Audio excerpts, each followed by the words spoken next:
we've got a range of folks on the call here today, but how did you think about your choice of residency program and making your list and all that jazz that goes into that incredibly fun process? I can chime in. So I have a family. I had my first son in 2020 when I matched in January, and then match was a couple of months later. But so I basically chose residency. I drew a map of the United States and asked my wife to cross out what states she didn't want to do. And then I applied broadly within the states that she chose. And then more importantly, I just looked for a culture when interviewing in person, mutual respect and kind of just the gut feel of the program. Yeah, I can follow that. I agree with Austin that the gut factor, like the X factor and how you feel with the interview meant a lot for me as a resident, because you're going to be spending upwards of, you guys know the rule, the call hours, 80 plus hours, around 80 hours a week with these people. So you want to have like-minded, you want to have like a good rapport with them. Like, are they cool? Do you feel like you get along with them well? I put that as like a really high metric for myself in choosing residency. And I was really glad I did, because those were people that I already felt like I would be able to get along with at work and things like that. That was super important. Also for me, similar to Austin, being close to family was also important, knowing that I'm gonna be at work at a lot. It's important to keep your supports close and be able to stay near them. So my wife and I are near like the New Jersey, Philly area. So I kind of stayed within like that tri-state kind of blurb when I casted my net for residency and for fellowship.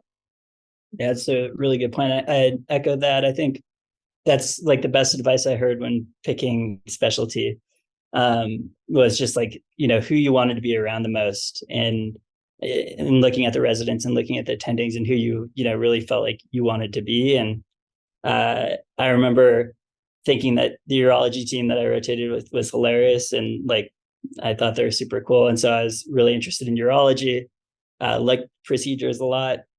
Didn't mind, I enjoyed the OR. It wasn't like, live or die in the OR. I also enjoyed other things, but ultimately for me, sketchy was just too much of a part of my life to do surgery. So in the fact that I love procedures and loved hanging out with ER people, that pushed me into ER. So yeah, I agree. I think that's great advice. Just, who you like being around, who you like going to share a drink with, or get coffee with after work. And some things that I use to really tease out different programs, because you have so many programs to choose from, are what their average hours are per week. I really looked at that, and how many 24-hour calls they had. That was really important to me. And I found that when I made my actual rank list, I put them in order of who had the least amount of 24-hour call. And it just happened that those were the programs that had the happiest residents and had the most focus on good mental health and positive feedback and things like that. And so those are two things that I think really helped me pick out what programs I was going to be happy at.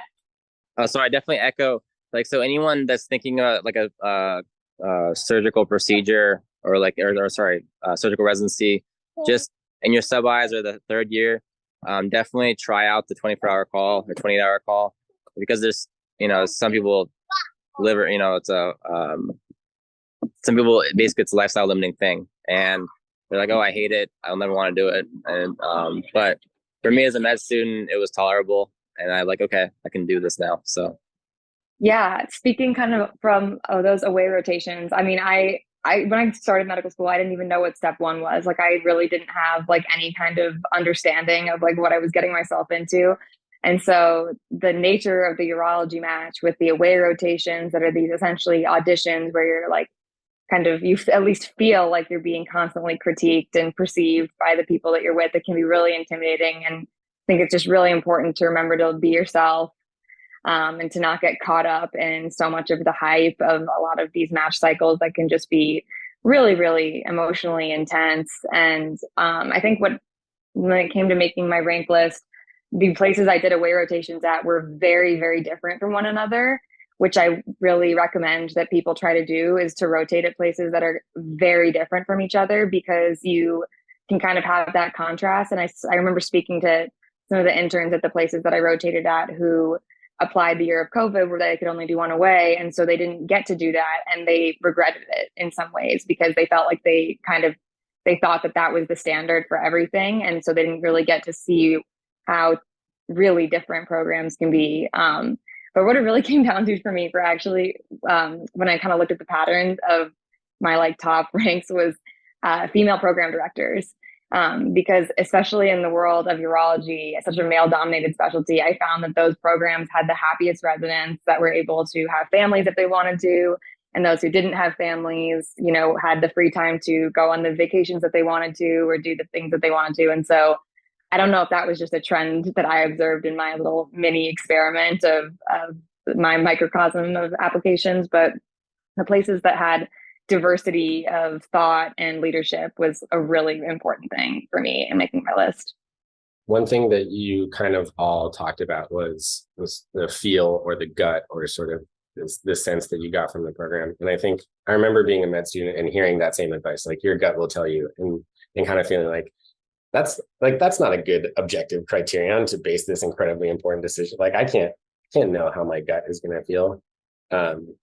I'm curious, one, how easy or not was it? Like, was it very clear to your gut or whatever you want to call it, the difference between places? And then the other part of the question, which someone just asked in the chat is, you know, for me and Andrew, and I assume for you, Austin and Domenic, we all went to places and interviewed in person and spent thousands of dollars flying around the country. And I assume, Tyler and Rainey, you did not do that. And I'm curious how you felt you were able to get a feel for a place by a Zoom interview. I can start. I have the unique sense that I did both. So I did virtual for fellowship interviews and I did in person for residency. So I kind of got to see the best and worst of both worlds. Residency, which is more pertinent, I can start with. I felt like the fact that it was super expensive made it hard that you couldn't go on that many. I only picked a handful, knowing that the ones I had the best shot and the ones I really loved, not so many of ones that were more like targets or ones that were in places that I would see myself going to, but wouldn't go to if I had a choice. So I was really a lot more nitpicky in making my list as a resident, knowing that it's a lot more expensive and time consuming to go on those interviews.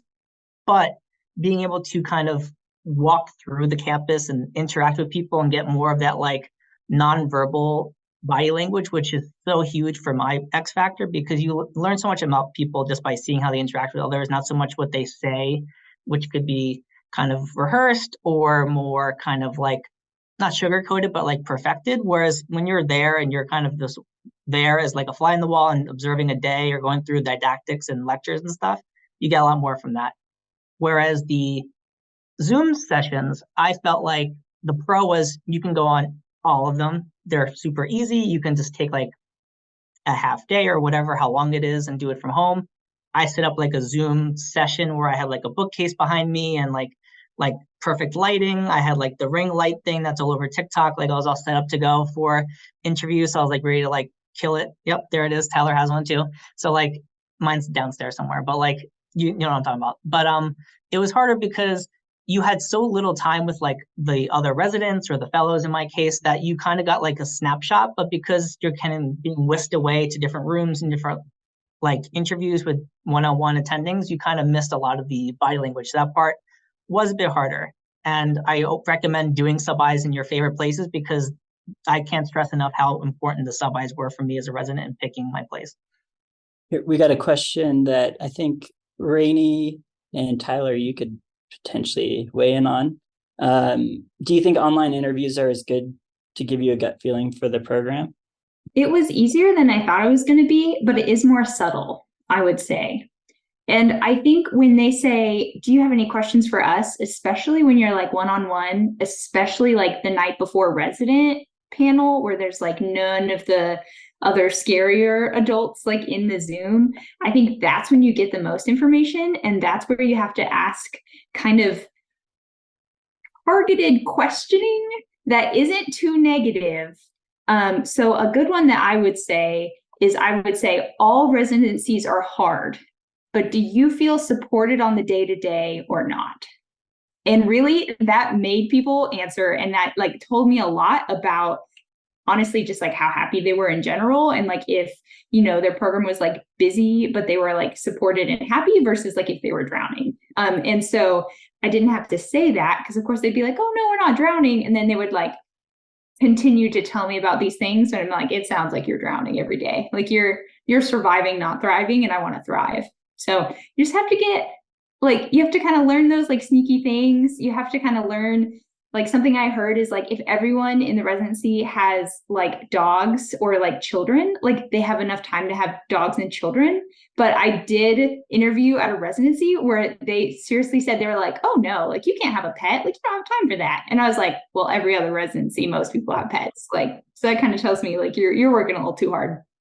Yeah, I agree with completely all of that. Like I did away rotations and interviewed at places where it was like pets and families, like a lot, that was a common thing.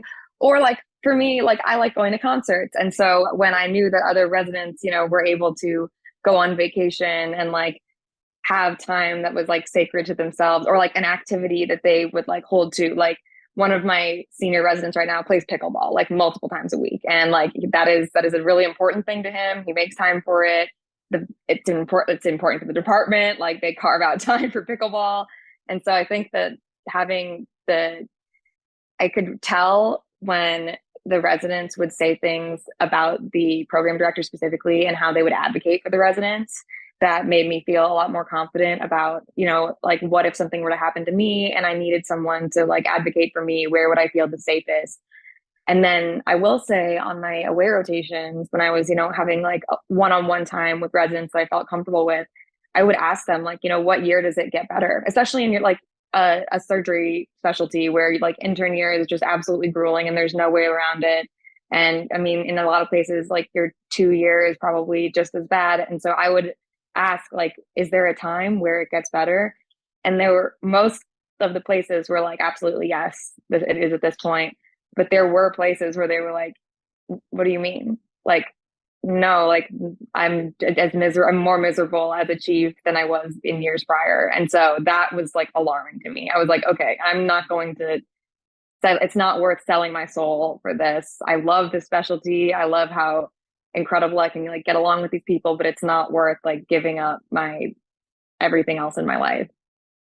I was fortunate and got to go in person, and I think Austin and Domenic, you all did in-person interviews, and it is, you know, just a great way to get a feel for the place. And so I feel for you guys for having to do online interviews. It's tough. But yeah, we have one more question before that I skipped. In terms of personal statements, are they read super closely before the interview, or is it more used during the interview? This is probably more for Domenic and Austin, since I imagine you guys have been on selection committees and reviewed applicants. And I mean, I have too. So I would say, yes, they're, you know, they're not going to make or break you most likely, but they really, if you do a good job on them, can only help. They're the only real opportunity to get a true story that's holistic and, you know, can make sense and tie up all of the activities that you've done and maybe change in direction of interests. I find them super helpful. And, you know, it gives you some talking points for the interview. Yeah, at least for me, I read the personal statement and I don't really read the rest of the packet. Because I'm an interviewer, mostly to the resident, like the night before the attending interviews. But it's definitely a good source of kind of to paint your, you know, who you are as a person, what you like to do for fun, and then medicine as well. But the talking points I get from the personal statement make the interview interesting. No, I agree. For me, I totally read the personal statement first, and that's something that I put a lot of work into for both residency and fellowship.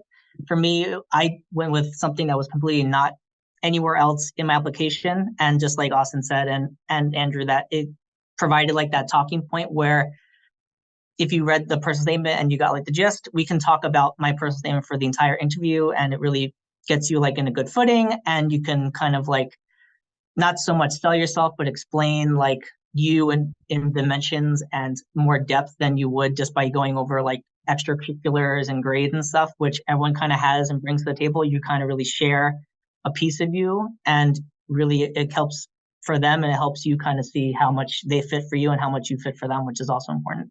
Everyone has good stats. Everyone has good, extracurricular activities. Everyone's a president of a club. We were looking for what makes you who you are as a person, and kind of what if you would fit with us, and more importantly, like if you would fit with the program. And definitely, like if you're really enjoying the program, make it clear during the interview that that's the case. It really helps. It's obvious when it's not authentic, so only do it if it's authentic. But yeah, definitely say what you like about the program while you're excited about it. Rainey, this one could be for you. We had a urology one. Let's see. For urology and other competitive specialties, how do you all balance doing an away rotation at somewhere you feel like you can match versus somewhere for a unique training experience, even if you may not match there? So the way that I kind of went about that was I applied to away rotations in kind of locations that I had like family in, and I knew I would have support in cities that I would also like to live in, or like friends that I knew that I could stay with, but also in places that I would like enjoy living in, because I did not have any money to be able to like put myself up in hotels or anything. And my parents like weren't able to support me financially. So I had to like really rely on like where I knew people. And so I think that was a really big part of it. Remind me what the question, sorry, it's been a long day of writing notes. Yeah. So like, would you recommend people picking like their moonshot program that they may? Oh yeah, I know where I was going with this. And then I also did an away rotation so I'm from St. Louis, Missouri, and I went to SLU, like St. Louis University School of Medicine, but I did an away rotation at WashU in St. Louis. And that was kind of intentional because I was like wanting to make a point that I would really want to stay. I was just wanting to match at like anywhere. And if it meant staying in St. Louis, I was down to do that. And I really wanted to make it obvious that was something that I wanted to do. And it made me feel a little bit better, I think, when I rotated there and when I interviewed there, just knowing that places from your home, seek out more people from their home and not just going to places that are away. But I was definitely really strategic in like knowing my resources and not trying to overstretch myself into situations that were just going to be really, really difficult for me. And if I was going to like sustain through the match, it meant having to, not be afraid to ask for help, because it is a really, really hard time. And I think that it is really great when you start making your paycheck and you can, help out those friends who helped you during those times.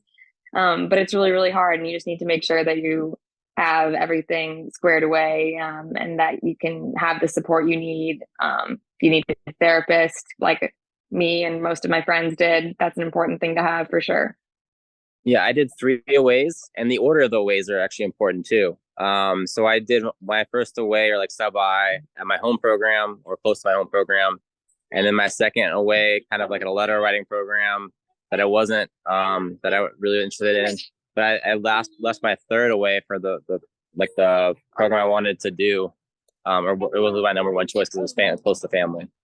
And that's just great advice. Like save the program you want to do for last, because you'll be the best by then. Yeah, when you're actually good at it. Yeah. I'll add that I sort of more to the question about should you add a program just for a unique training experience. I think at least in urology, the advice that I got was that the common path is to match where you did in a way. And so you should really think of that as like your 1 or 2 best shots outside of your home program. And so I don't think it's worth like trying to get some interesting experience if you don't think you're going to match there or interested in matching there or whatever it is. But yeah, I think this strategy is really important. I went to med school in New York, did an away in Boston and an away in Los Angeles, and got 0 interviews in the Midwest. So like geographical preference is really important. Like Rainey, I got sort of 2 very different styles of program, which was super helpful. And when I interviewed elsewhere, thinking about what they would be like in the hospital. So it is sort of strategic, unfortunately, in that way. I'd also say residency wise, you should look into community versus academic programs, because that's a big difference too. Yeah. community, county, academic. I think if you pick two of the same for anything, like if you pick two academic programs, that signals pretty strongly that you want to do academic programs. Or if you pick two California programs, probably means you want to go to California. So just be careful, if you're grouping programs like that, people read into it a lot. Like Ben said, I'm not sure that's why you got no interviews in the Midwest, Ben. Maybe they found all the other problems with your application, but I'm just kidding. But yeah, that it definitely sends a message, or it can. It wouldn't be fair to read into it too much, because sometimes, you just pick what's close to you. We got an interesting one here where answers may differ. So I'm curious to hear what y'all have to say. How much emphasis do grades come into play for residency? This person's school is pass fail, so they're curious about how grades are important. But maybe just in general, how do you guys feel about that? And especially, in the context of step one now being itself pass fail. I will say there's this really great document that all of the program directors are polled, and they talk about for each specialty how important each category of like every part of your application could be. And so it changes for every single specialty. And for example, since your school is pass fail, it's not like they're going to judge you negatively because you're pass fail. They're just going to look more at, maybe your step two and your CV and your experiences and things like that. So they kind of are used to having to make that change because more and more schools are going pass fail. And I don't think it's the highest thing on like any specialties list, but I would go for your specialty and definitely look up that document, because it's so helpful to know, like, this is what is really important to my specialty. Because some specialties, it's like the personal statement, and some specialties, it's like that you did good aways, just depends. I think, it's ideal for your ways and for the rotation you're trying to go into it, getting the best you can on that rotation. So if you can honor that really helps. But, not everybody can honor every rotation. And so it's not end of the world. I know for emergency medicine, that's pretty highly weighted. And I think for surgical specialties too, especially so. But I don't think preclinical grades people care that much about. Maybe pathology does, who knows? Well, I'm just curious for all of you, how many of you knew right away what you wanted to do versus waited until like third year? Tyler, you knew right away. Yeah, okay. But for everybody else, when about did you make that decision? Because I think a lot of people don't know until midway through their third year, and I didn't, at least. And I think that's, probably reassuring to hear. Just like the advice I gave like first years when I was like in med school was that don't like kind of like put all your eggs in one basket until you've tried everything, because maybe you loved OBGYN, but then you did general surgery and you loved that so much more, and they are still on the surgery side. So that would be my one advice, is to really make sure you go through all the core rotations before you kind of say like, this is me, just so you kind of know what's available. Just knowing that there's really no rush up until like the latter half of med school to kind of like know that this is what I want to do. But it does help to have an idea, like we were saying a bit earlier, med versus surge, academic versus rural. It kind of helps kind of like streamline, and in the back half of med school, pick and choose your sub-Is. Like we've been saying, is kind of like you get a limited number of them, but it's such an important like resource that you have for interviews into residency, to make sure that you kind of spend your sub-Is the best way you can. I agree. Personally, for myself, I wanted to do ophthalmology in my third year, and I did 3 weeks of ophthalmology, 3 weeks of vascular surgery, and then 6 weeks of pediatric general surgery. And by the end of that, I just chose general surgery because I just liked it so much more. And if somebody asks about like the first 2 years, like, what you should do for your extracurriculars if you don't know what you want to go into, like, just do your best guess. I mean, whatever interests you do. If somebody applied into emergency medicine and only did surgical stuff for the first 2 years, like, it's not a red flag at all. It's like, it's so great that they've done all that. And all you'd want to know is, what made them change their mind. Yeah, just follow your heart the first couple of years. And, you're not going to be getting much clinical experience. So don't worry about it too much.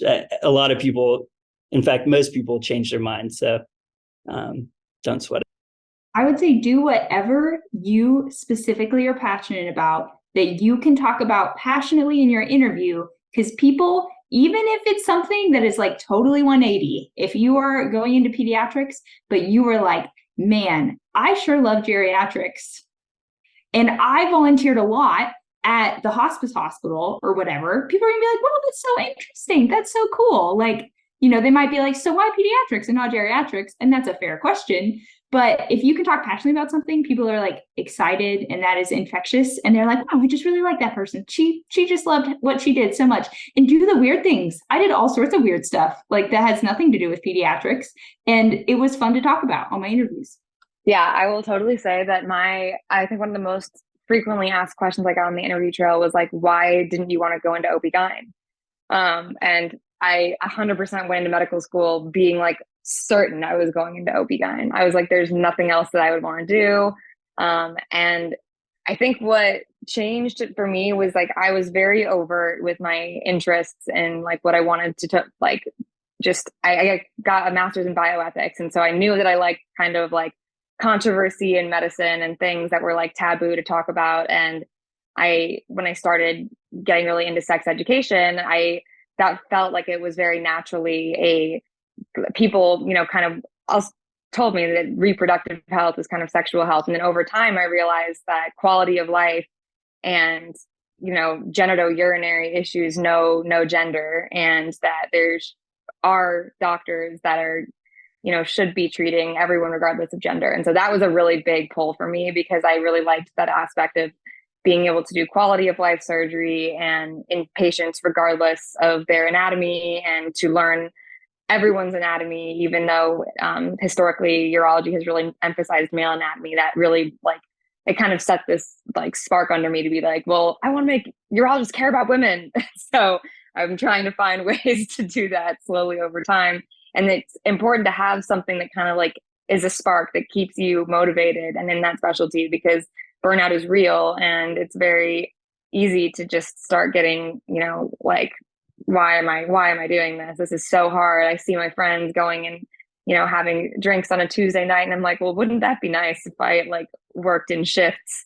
But I remember why I'm doing what I'm doing, and it's just so rewarding when things really go the way you want them to go, and you're able to treat patients and to change people's lives, and it's very worth it in the end. So if you find the passion for something and volunteer yourself for, helping people out and finding mentorship, because that really can guide your decisions too, by kind of seeing what other people do and having people who are really passionate about a specialty kind of show you their passion. I think for me was a really big part of my decision making. There was a question in the chat that I just want to briefly talk about, because I thought it was really great, about resources like Sketchy and how they're still used. Let me tell you, today, 2 times I said, Sketchy says this. And last week when I said that, my attending went, what's Sketchy? Because she was thinking it was some kind of fancy resource that no one had heard about or whatever. And all of the medical students and residents were like, oh, this is what Sketchy is. It's so great. And she was like, well, can we trust that resource? And I was like, absolutely, we can trust that resource. And it was the fact that cephalexin is used for bullous impetigo in the hospital. I just knew that. And everyone was super impressed. And I was like, I remember that from the 3rd year Sketchy course. And then today we had ear infections, and my upper level was I can't remember the criteria for when you have to treat it versus the age, if it's unilateral or bilateral. And I was like, here's the criteria. It's A, B, and C, and you do this and this and this, and then this and this. And she was like, how? I'm a month into pediatric residencies. I'm like, oh, it was Sketchy, as a 3rd year. So I still use it all the time, would recommend. I just wanted to say that there's hope. You still use it for sure all the time. Yeah, same. I had an achalasia patient, and I was like, oh, Chagas disease, but it was sadly not Chagas disease.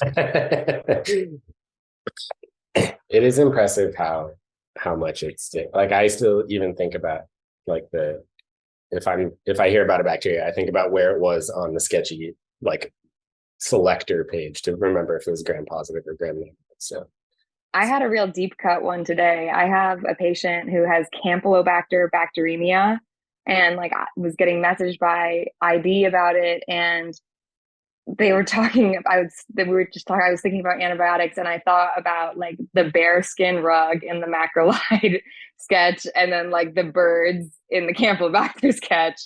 Or maybe I put them in there, because sometimes I do that too. I will like add things into sketches all the time. And and then people, I'll reference them to people and they're like, I have no clue what you're talking about. But I will say and emphasize that the beyond bugs and drugs content in Sketchy is phenomenal. Like, I had a 30+ point increase from step 1 to step 2, just because I religiously did every single step 2 sketch. And I would do 10 a day, and I would either watch them at like 3 times speed, or just like go through those dots like people go through Anki, which I just could not do. It was like freaking miserable for me to look at that interface, and it was really sad and depressing. And so I would just go through the dots like at a really fast pace. And now the way the page is set up, it's so much easier to do that. This was like way back when like the page is set up a little differently, so I had to like format my screen to make it work. But now it's awesome. I can have it like split screen with Epic. It's great. Yeah, you guys were too nice. Yeah, y'all are gonna make me and Andrew blush. Yeah. Yeah. I actually don't remember if there are macrolides in the Campylobacter sketch. I'm killing myself trying to remember.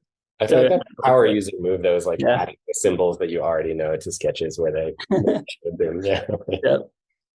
All right, I got one question for EM. This is in selecting residencies. How much did it matter to me if there were a lot of off-service rotations?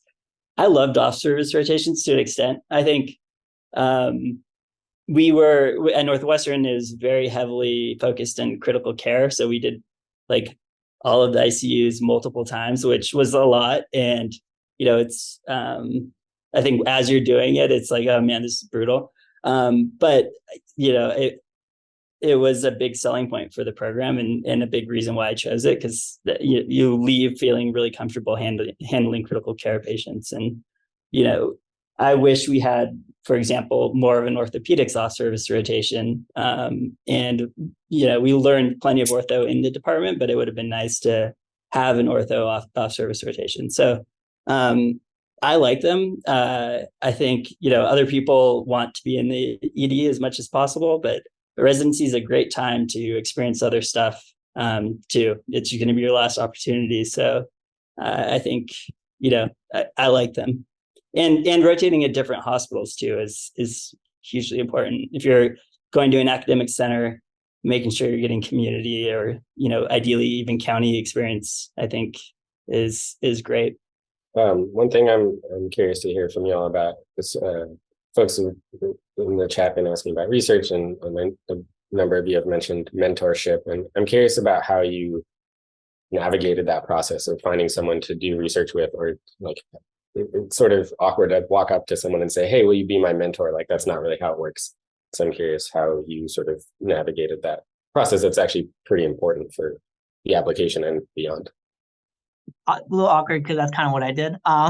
So when I was a resident, I knew about halfway through peds residency that I wanted to do endocrine. Just really kind of loved my attendings, and they just really taught endocrine, and the service was really fun. And then I just loved endocrine. I don't have to go into that piece that too much, but I really went up to one of the attendings I really enjoyed, and I was like, are there any cool cases that we can write up together, or are you working on any projects? And she literally told me, oh yeah, I'm working on these 2 projects. You want to read these articles and we can work on the manuscript. And so that turned out into a poster for the Peds Endocrine Society, and then we wrote up the case report together. So really, there's no harm in asking, and depending on how well you know the attending, I worked with her a lot when I was doing my endo rotations as a resident. So I just kind of just cold asked her, and that was kind of how I did it, and it was great. I got really involved with like the National Society for like the fellowship that I want to do afterwards. And so I went to their national meeting, and then I just kind of like sat in on some meetings, and like they were like, oh, we're doing all these things. We really love people. And I was like, I mean, would you accept a 4th-year medical student? And they were like, oh, we would love one. And so now I'm like doing research over ADHD with people like all across the country. And honestly, it's like really chill and laid back. So I love that I'm doing it over something that I'm very passionate about, and I don't have to it's not bench research, which I would like to never go back to again. So that's also like another idea too, is it has nothing to do with my college or where I go to school, but I'm like still checking those boxes. maybe I shouldn't have been so flip about that. I do feel like, will you be my mentor is maybe an awkward question, but genuinely just like walking up to people cold and asking them if they have something you can work on, or telling them you're interested in what they're doing and want to do more of that. You'll either find someone who's awesome and kind and helpful and wants to bring you in on stuff, or you'll have a mean doctor say something mean to you, and it won't be the last time in your life that happens. So. That's just the risk you have to take. I did the going up to people at conferences thing, and similar to what Tyler was talking about, very specialized conferences for fellowships that I wanted to be a part of. So within the urology world, the Sexual Medicine Society of North America, SMSNA, I started going to their conferences in medical school. And the first time I went, I had nothing that I had submitted. I had never been published in an academic journal before. And I literally just happened to be on vacation in Scottsdale where the conference was, and took an Uber and went up to some people that I kind of idolized on social media that were urologists in the sexual medicine world, and people in psych and OB-GYN and endo and all these different specialties. And I thought it was so cool that there was just this melting pot of diversity of thought and specialty. And I just went up to people after their talks and told them I was interested in what they were doing. And then they were like, well, I've got a project that's kind of related to stuff that you've done before, and if you want to jump on. And the thing with that is you have to be willing to also work in return for those things. So you get a mentorship, but you also have to be willing to, maybe learn how to do statistics, or find a friend who's good at statistics, or assemble a good team. If that specialty that you want to go into is research oriented, mentorship is really, really important. And having someone who's willing to kind of show you the ropes and, teach you how to write up an IRB is really, really important. And it's just not being afraid to ask for that kind of help, because people love when people are down to help, and I think a lot of people are really open to teaching. Yeah, it's good to remember that even though you're told not to say this in med school interviews, many doctors got into the profession to help people, and you count as people too. And so they want to help you advance in your career and do great things. So really quick, maybe Domenic, this one's a good one for you. I can touch on it a little bit, but would it be unwise as a DO applying to a program that historically doesn't accept DOs? No. So I did. It helps. Let me see. So I'm a DO, as you guys can tell. I applied to both, and when I was applying, I don't know if this has changed for you guys, we had the 2 match system. Actually, I don't even know if they've merged them, but I only did the allopathic MD residency match, and that worked out great. And I loved the program that I wanted to go to and went to it. So it's hard for me to speak to the limitations, because I kind of just went for it and it worked out great for me. So I only know the success story there. But for me, I didn't really take into consideration too much the percentage of DO versus MD. I really just, like we were saying a bit earlier, sold myself as best I can on my personal statements and my letters, and that worked out well for me. So I really didn't take it too much into consideration. Yeah, I agree. I think things are changing quickly too. And so I think definitely don't bank on historical. Programs are changing. It depends certainly what specialty, potentially, but I would say definitely apply. Yeah, I know some of my friends that are DOs. Our program's about 40% DOs. Honestly, it's a pretty big for being an MD medical school attached. But I know that they also took step, and they did more aways. So they did things that honestly I didn't have to do, which is lame in my opinion. But they did some things to try to make themselves a little bit more competitive in order to apply to more MD schools. Again, I think that system is lame that they had to do that, but I'm glad that they're with me. Well, we have maybe time for one more question. We're about out of time. Let's see. So we have one ortho specific.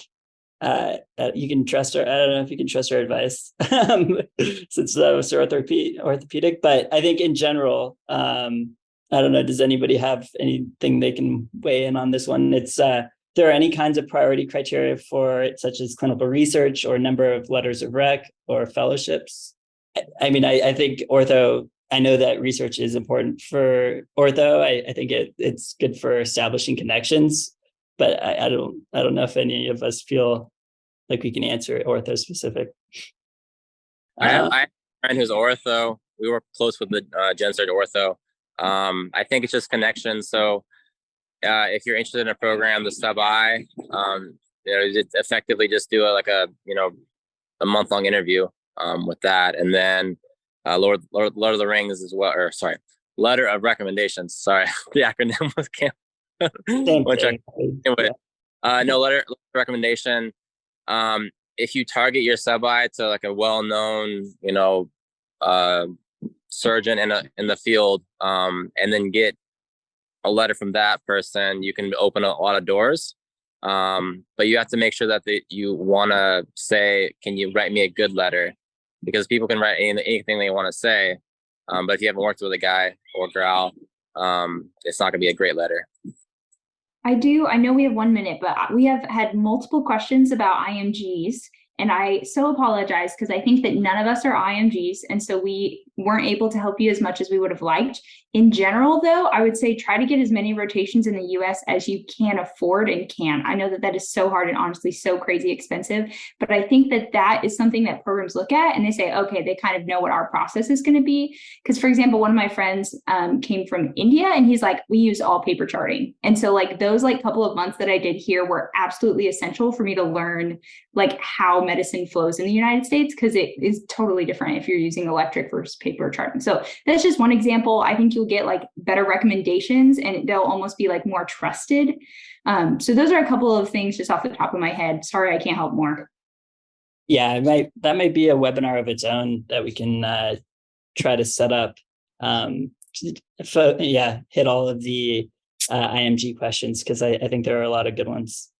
But I do want to just thank you guys. The panelists have been amazing. I really appreciate you taking the time out of your busy schedule and answering all these questions.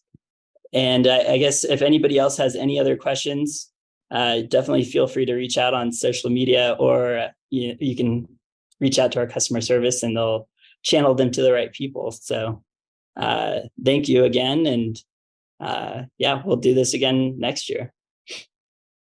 Yeah, thanks so much, panelists. Really, really appreciate it. Enjoy the circ at the end of the week, Rainey. All right. Thanks so much for having us. I will.